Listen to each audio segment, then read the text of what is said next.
Hey folks, this is Vint with Dad's Gaming Addiction, and today we're going to quickly check out Matching Meadows. This is a game that you can currently find on Steam for about $5. There is a free demo, so if you like what you see here, you can head on over to the Steam store page and download the demo to try it before you buy it. The game includes, I think it was around 30 handcrafted levels. It's mainly a hand management / deck building game, similar to the veins of Dwarf Romantic in the sense that you're going to be laying down various tiles on a hex-based grid, but these tiles come in the form of cards. That's the major difference between this game and Dwarf Romantic, where in this game you're trying to complete the patterns on the cards in order to score points. Each card in your hand will display a requirement. For example, we're about to put down a green tile, but it wants to be next to a blue tile in order to score.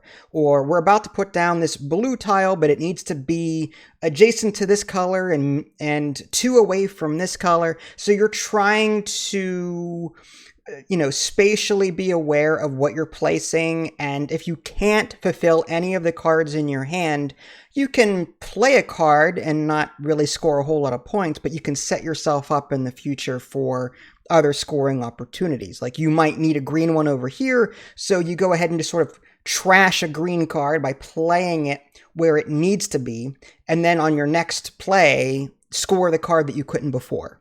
The cards themselves have little stars on the bottom. That's indicative of how many points that you'll earn should you score that card. Typically, it's like the difficulty of the card, whereas the 1-star cards are easy. The 3 and 4-star cards are really difficult to fulfill. So you really have to kind of plan ahead.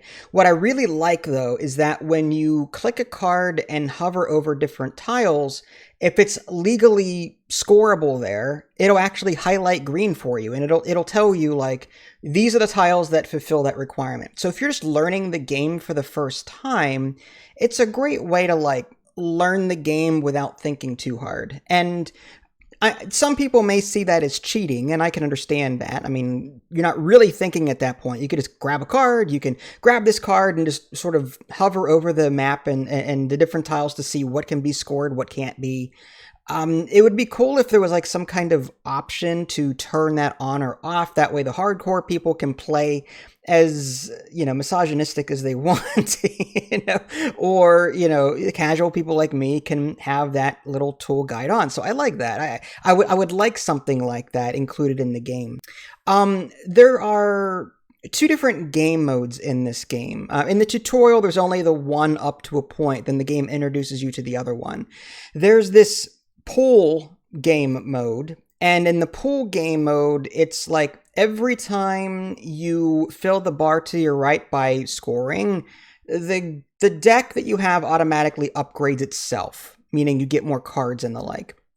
Whereas in the draft mode, when you fill that bar to the right, you get to pick what card gets added to your deck. So it's more of a deck builder in that sense. So pool is like an automatic deck upgrade, whereas draft is like you pick the card strategically and you can decide what cards you want into your deck. Now, as you continue playing this, again, there's 30 or so handcrafted levels. The game will start introducing you to new bonuses. Like in the upper left, there are certain achievements or mini goals that you're trying to complete. I mean, you're still trying to get a high score, but you're also, if you can, trying to complete these side goals. And you'll note that you'll start seeing things appear on the board, like skulls, for example. Whenever you play a card to a skull spot, it just removes the card from your deck. So, and then you'll eventually get to multipliers and landmarks and different things like that. That'll make the game a bit more strategically interesting. Now, the only 2 complaints I have is that, one, there's no random map generator, random level generator kind of thing. These are just handcrafted levels. So at this point, it becomes more of a puzzle game as opposed to a free-form city builder, deck builder. Dwarf Romantic has the great option of, pretty much every playthrough is going to be different because it's random. There's so many different ways to play that. In this game, there are clearly marked levels that you pick from. And, at some point, yeah, there's going to be some differences because of the cards that you're drawing every turn and the cards that you're drafting. However, like, I was hoping for a randomly generated mode option kind of thing, just to break things up a bit. The other issue that I have is that when you're in draft mode, there's no option to, like, hide the cards that you get to draft so you can see the board and make a decision. Like, for example, I was trying to see, like, do I have this pattern in my array? And I couldn't tell because the draft cards were taking up space on my monitor and I couldn't see behind them. So I would have loved the option to hide my current draft picks so I can see the background a bit better, and then like a hide button. That would be cool. What the game doesn't tell you, maybe I missed it in the tutorial, was that there's a little R on the bottom right that you can click on, and that refreshes your hand at the cost of points. What I don't like is that there's no tooltips in this game, like no mouse over tooltips. I get the feeling that this was meant to be played mobile and then was ported to PC, but I could be wrong about that.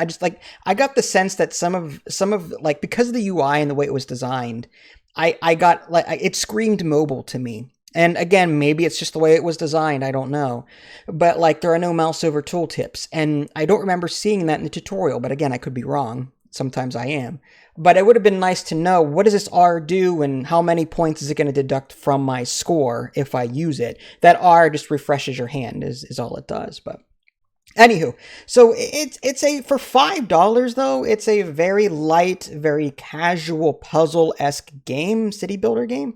But I have to warn you, it's more puzzly than freeform buildy. Dwarf Romantic, I loved playing that game because, like, you could play it for 30, 45 minutes, the same map, and you'd be sprawling out this beautiful landscape. In this game, again, it's more puzzly in the sense that levels are a bit more limited, and, like, your goal is just to fill up every spot on the board for that level and earn the most points in doing so.